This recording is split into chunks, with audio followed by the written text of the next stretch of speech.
The Commanders suffer yet another loss here in Week 8 as they get swept by the Philadelphia Eagles here in 2023, this time at home by a final score of 38-31. I've got my post-game reaction for you guys right here on the Commanders Report coming up in just a second. But first, let me know your one-word reaction to this football game right now in the comments section. I want to know, what was your one-word reaction to getting swept by the Eagles? I thought the Commanders played good football for certain points of this football game, and then not so great football for other parts of this football game for sure. Make sure you get your one-word reaction down there to get today's show started. And my one word is damn, man. The Eagles gave you a lot of opportunities in this football game. Sam Howell, I thought, played a really good football game, in my opinion. You had two opportunities to score touchdowns, like within your own 5-yard line on fumbles from Philly.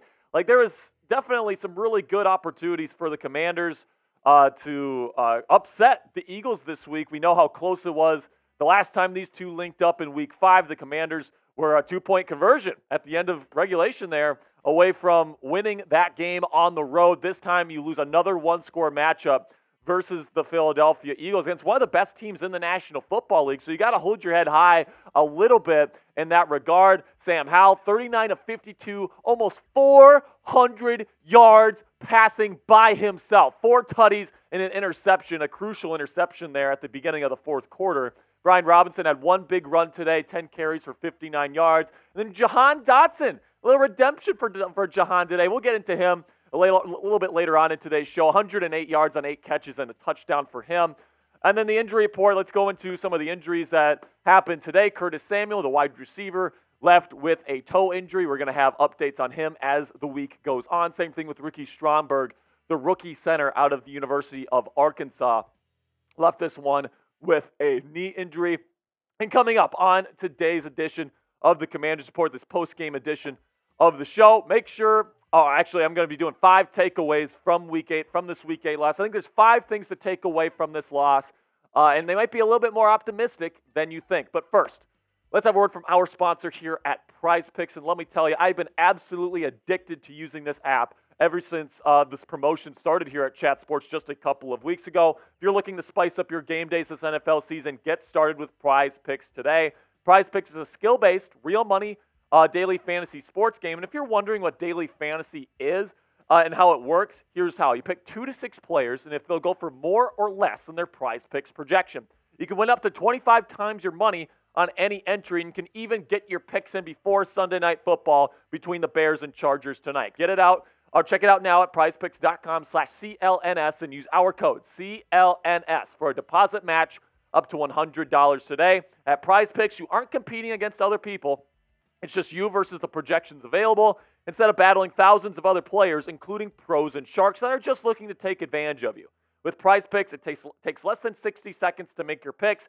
So get started right away. Get them in before Sunday Night Football tonight. Go to prizepicks.com/CLNS and use our code CLNS for a first deposit match up to $100. That's code CLNS at prizepicks.com/CLNS for a deposit match up to $100 today.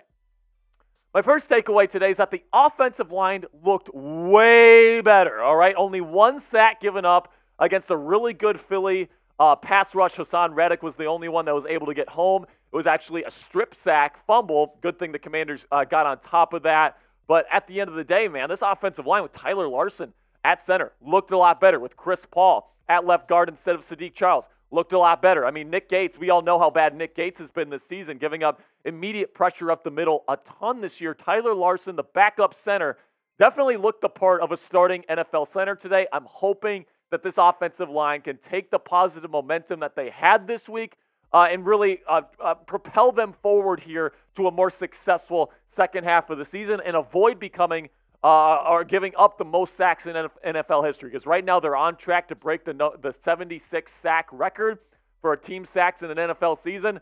Hopefully, if you put together a couple more of these 0-1 sack performances and you protect your quarterback, hopefully they can avoid breaking that record. My second takeaway today, Jahan Dotson redeemed himself this week. After last week's game, I was like, trade Jahan Dotson, man. Get what you can for him while you still can. But today, man, he proved me wrong there, where he absolutely lit up the box score. He was all over the place today, making catch after catch after catch. Big play after big play, over 100 yards receiving today. Jahan was awesome today, and it's nice to see that Terry McLaurin does have his number 2 guy, that teams can't just camp on Terry McLaurin moving forward. Now with Curtis Samuel dealing with this injury, if Curtis has to miss any time, Jahan's definitely going to have to step up here for sure, but he definitely did that today. He was awesome, and he really looked the part of a number 2 wide receiver, and a pretty damn good number 2 wide receiver at that. And then the guy throwing in the football today, Sam Howell, I thought absolutely balled out. 4 touchdowns, almost 400 yards passing by himself today. When the Eagles knew that he had to throw the football today, he was completing passes, right? So that's really the mark of a really good quarterback, in my opinion, is when the defense knows that you have to throw the football, can you still be effective in targeting receivers down the field? Sam Howell was that today. He was that kind of quarterback, and that has me extremely optimistic for the future of this Commanders offense. Sam Howell moved well in the pocket today. He was a playmaker for times today. He was delivering seeds to the middle of the field, hitting darts. I really like to see what Sam Howell has been doing so far this season. Today was a really, really good performance for the young QB, and at this point, I don't think there's any question about it. He is the franchise quarterback for the Washington Commanders moving forward. Once he gets the appropriate offensive line and defense to pair with, I think he's the type of guy that can lead this team to playoffs and potentially even championships in the future. If you agree with me and you believe in the future of Sam Howell, QB1 here in Washington, go ahead, click that thumbs up icon and like today's video. Number 4 takeaway from this game is that I don't think the season is over, okay? I know a lot of people are going to be like, oh no, like we've lost 2 in a row, right? All this different stuff. That's all these narratives that are going to be coming out of losing 2 games in a row and starting your season at 3-5. Now, it certainly looks like the Commanders could be sellers at the trade deadline. We'll talk about that in just a little bit. But overall, I think Sam Howell's playing really well. I think this offensive line looked the best that it had all season. This defense was creating turnovers against one of the best teams in the National Football League. They played competitive football with the team that I ranked number 1 on my power rankings this week. All right, I know it's a divisional matchup. You know those opponents better than other people, but more than other teams, I should say.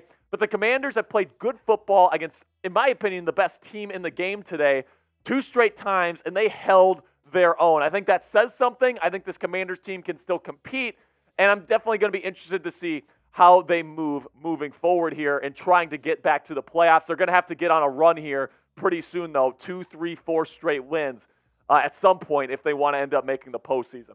All right, before I reveal my last takeaway here, go ahead, click that subscribe button. Help out the channel today. We're going to be getting back to our live watch parties next week for the Commanders. So if you want to check us out next Sunday for a live watch party along with all the trade deadline coverage over the next 2 days, go ahead and click that subscribe button right now.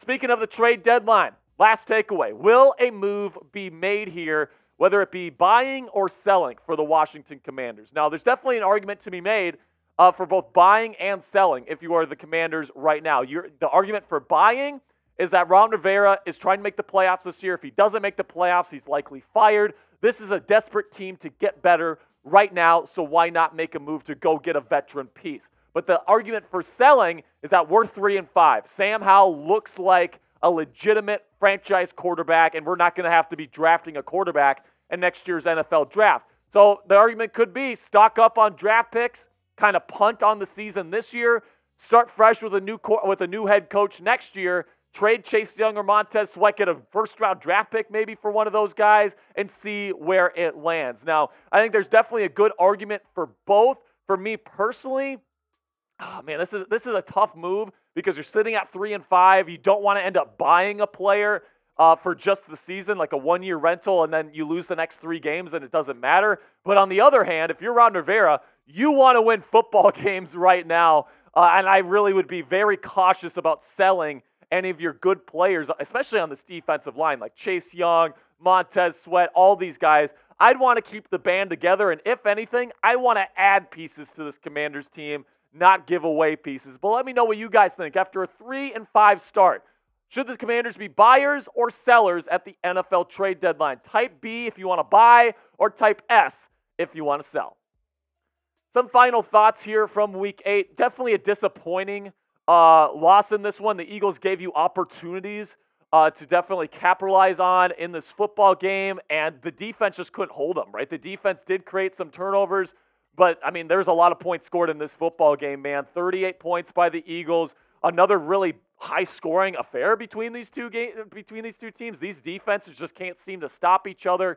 But, man, Sam Howell, in my opinion, the biggest takeaway that I'm coming out of this is that Sam Howell, once again, balls out, impresses, looks the part of a legitimate franchise quarterback, because the Eagles knew that he was throwing for most of this football game, in my opinion. The run game wasn't really getting anywhere in this game, in my opinion, and Sam Howell was balling out. He was throwing darts to covered guys down the field. The Eagles were trying to get after him. He was moving in the pocket. This guy has what it takes, in my opinion, to be a starting NFL quarterback. I think he proved that today. So even though you're sitting at 3-5, I think when it comes to being at 3-5, you feel pretty darn good about the future of this franchise moving forward. So it's good to look at the positives here. All right, that's going to be it for me today, guys. Really do appreciate all of your support. Again, click that subscribe button. We're going to have you covered with trade deadline news throughout the week. Leading up to the deadline on Tuesday, we're going to have you covered every time the Commanders make a move. If Chase Young gets traded, if Montez Sweat gets traded, if they trade for a player, we will let you know with a breaking news video. So if you want to stay on top of everything Commanders at the trade deadline, make sure you click that subscribe button right now.